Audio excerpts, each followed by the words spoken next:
Stitch number 03 on the Singer Featherweight C240 sewing machine is a perfect stitch to sew elastic on. Now it's a zigzag stitch, but it stitches multiple times to each side.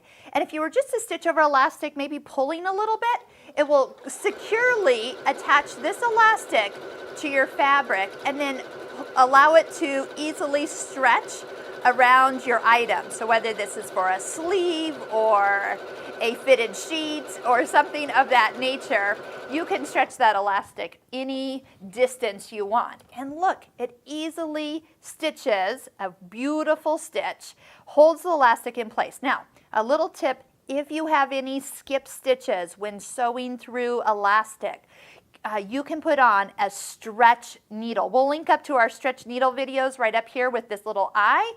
You can learn more about stretch needles and see why you need them when sewing through elastic.